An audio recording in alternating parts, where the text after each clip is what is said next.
Job లేక ఇబ్బంది పడుతున్నారా? అయితే మెడికల్ కోడింగ్ మీకు మంచి ఆప్షన్. వెంటనే కాల్ చేసి కోర్సులో జాయిన్ అవ్వండి.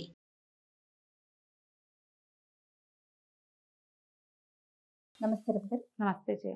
రమ్మగారు, చందమామ కథ ఏదైనా ఒకటి చెప్పండి అండి.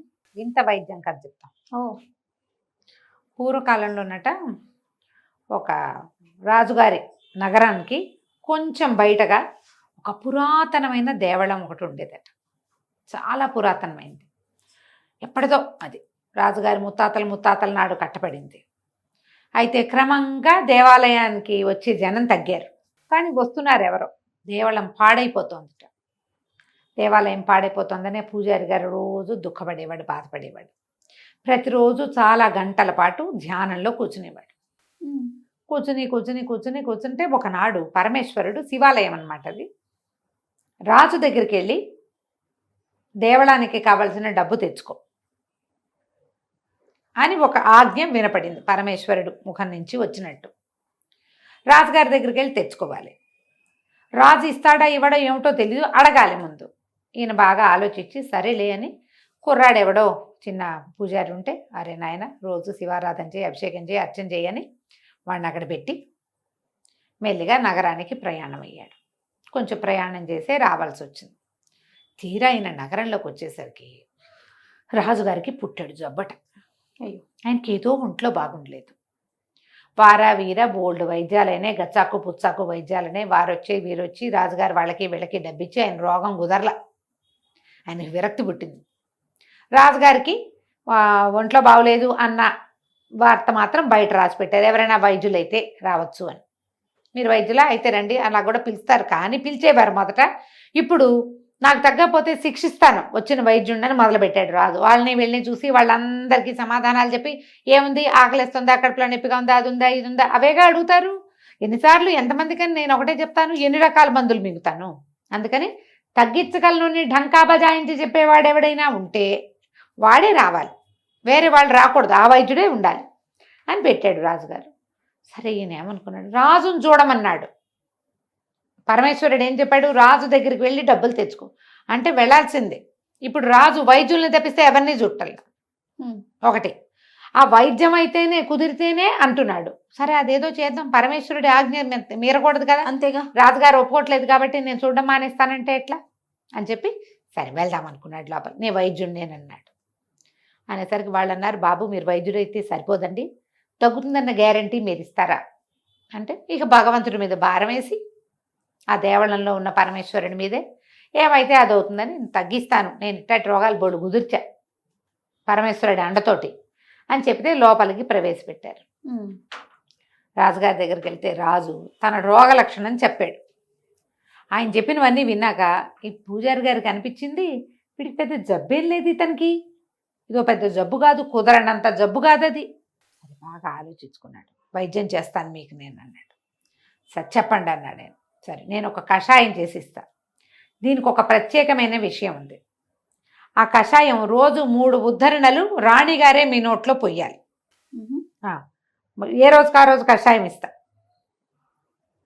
ప్రతిరోజు ఇస్తాను. రాణిగారు 3 ఉద్ధరణలు పొయ్యాలి.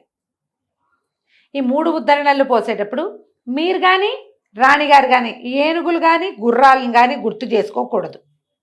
ఏనుగులు గుర్తు రాకూడదు, గుర్రాలు గుర్తు రాకూడదు. ఆవిడ కషాయం పోసేయాలి, మీరు మింగేయాలి. ఇదే వైద్యం అంటే ఒప్పుకున్నారు. అదేమంత భాగ్యం. సరే, ఈ పూజారి గారిని పంపేశారు బయటికి. బయట ఏదో ఒక మన బ్రాహ్మణుల నుంచి ఒక పెద్ద సత్రంలో పూజారి గారిని ఉంచారు. ఉంచాక ఆయన తులసి అలాంటివేవో 3-4 రకాల మామూలు మనకు దొరికేవి కషాయం తీశారు. భట్టుడు ఈయనకి దగ్గర సిద్ధంగా ఉన్నాడు. కషాయం వెళ్ళింది రాజాస్థానంలోకి, అంతఃపురంలోకి. రాణిగారు కషాయం ఉద్ధరణితో తీసింది. ఒక ఉద్ధరణి పోసింది. 2వ ఉద్ధరణి పోయగానే గుర్రం సకిలింత ఏదో వినపడింది ఆవిడ. గుర్రం మీదకి పోయిన దృష్టి. అయ్యో, నాకు గుర్రం గుర్తొచ్చిందండి అంది. సరే, ఇంకేం చేస్తాం, కషాయం తీసి చెట్లలో పోయి అన్నారు. చెట్లు పోసారు. మొదటి రోజు కుదరలా. 2వ రోజు మళ్ళీ కషాయం వచ్చింది. ఈసారి రాజుగారికి ఆగాగు, నాకు ఏనుగు గుర్తొచ్చింది అన్నాడు. ఏనుగు ఒకరోజు గుర్తొస్తుంది, గుర్రం ఓ రోజు గుర్తొస్తుంది. ఏనుగు గుర్రం కలిపి వస్తే ఒకరోజు ఆవిడకి గుర్తొస్తుంది, ఒకరోజు ఈయనకి గుర్తొస్తుంది, ఒకరోజు ఇద్దరికీ గుర్తొస్తుంది. మందు పడదే, రోజుకొక ఉద్ధరణే పడేది. కానీ 15 రోజులకి ఆయన కొంచెం గుణం కనపడింది. రోజు తులసి రసం అవి పోసేసరికల్లా ఫ్లమ్ము గిమ్ము పోయి ఆకలేస్తుంది, చెవుల్లో గళ్ళు పడ్డాలు అవి తగ్గుతాయి. అయితే ఆమె నెల గడిచేసరికి రాజుగారు కబురు చేశారు. కొంచెం నయంగానే ఉంది, తగ్గిపోలేదు. కానీ ఏమయ్యా నీ వైద్యం, నువ్వు కషాయం బమ్ముతున్నావు, మేము తాగుదామంటే ఏ రోజుగా రోజు గుర్రమో ఏనుగో గుర్తొస్తుంది, ఈ గుర్రాలు ఏనుగులు గుర్తు రాకుండా ఏదైనా ఒకటి చెయ్యి, ముందు దానికి మంది అనేసరికి ఇతను అన్నాడు, సరే గుర్రాలు ఎన్ని ఉన్నాయో ఏనుగులు ఉన్నాయో ఎన్ని ఉన్నాయో లెక్కేయండి, అవి మొత్తం నాకు దానం చేయండి. నాకు దానం చేశాను. ఇక మీకు గుర్రాలు లేవు ఏనుగులు లేవు, ఇంకెందుకు గుర్తొస్తాయి అన్నాడు. అనగానే రాజుగారు అవును ఇది కరెక్టే కదా, గుర్రాల లిస్టు ఏనుగుల లిస్టు తెప్పించండి అని 2 లిస్టులు వచ్చాయి.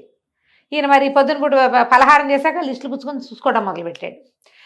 ఏ యుద్ధంలో ఎన్ని గుర్రాలు ఉండేవి, ఎన్ని పోయినాయి, ఎన్ని వచ్చినాయి, ఎంతమందిని జయించాక ఎన్ని మంది దగ్గరికి చేరినాయి, అందులో తెల్లవెన్ని నల్లవెన్ని ఎర్రవెన్ని, పిల్లలని పెద్దవెన్ని, ఏనుగులు మనం అడవిలో నుంచి తెచ్చింది, మా నాన్నగారి హయాంలో వచ్చింది, మేనమావ గిఫ్ట్ ఇచ్చింది, మామగారు గిఫ్ట్ ఇచ్చింది. ఈ లిస్ట గోలలో పడి రాజుగారికి అనారోగ్యం లేదు, ఏమీ లేదు. ఆయన శుభ్రంగా బ్రేక్ఫాస్ట్ చేసి లంచ్ చేసి సాయంకాలం పూట అటు ఇటు తిరిగి నిద్రపోవటం మొదలుపెట్టాడు.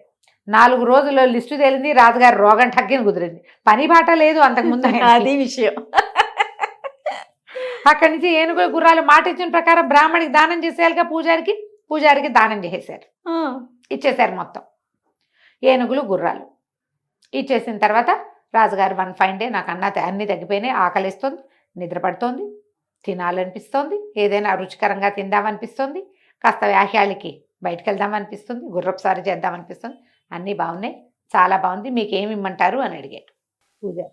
నాకేం వద్దండి, మీ గుర్రాలు మీ ఏనుగులు డబ్బులు లెక్క కట్టించి మీరే కొనుక్కోండి, నాకు అక్కర్లేదని అడిగింది. వెంటనే గుర్రాలు ఎన్ని వాటికి రేట్ ఎంత, ఏనుగులు ఎన్ని వాటి రేట్ ఎంత కట్టి ఇంత కుప్పలుగా ధనాన్ని పూజారి గారి చేతిలో పోసారు. పూజారి గారు బళ్ళ మీద ధనం మోసుకొచ్చుకొని దేవళాన్ని కొత్త దేవళంగా చేశాడు. బాబా శభాష్. నగరంలో నుంచి దేవళానికి వచ్చే దారంతా చక్కగా బాగు చేయించుకున్నాడు. అంతకుముందు బిక్కామయంగా ఉండేది, అదే కదా. రోడ్డంతా బాగుపడింది, బోళ్ళు చెట్లు వచ్చినాయి, మధ్యలో 2 పార్కులు వచ్చినాయి, 2 భోజనశాలలు వచ్చినాయి, ఓ పూటకోళ్ళ సత్రం వచ్చింది, దేవళానికి రాకపోకలు పెరిగినాయి.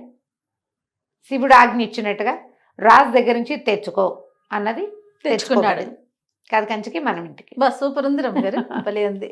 నమస్తే అండి. నమస్తే.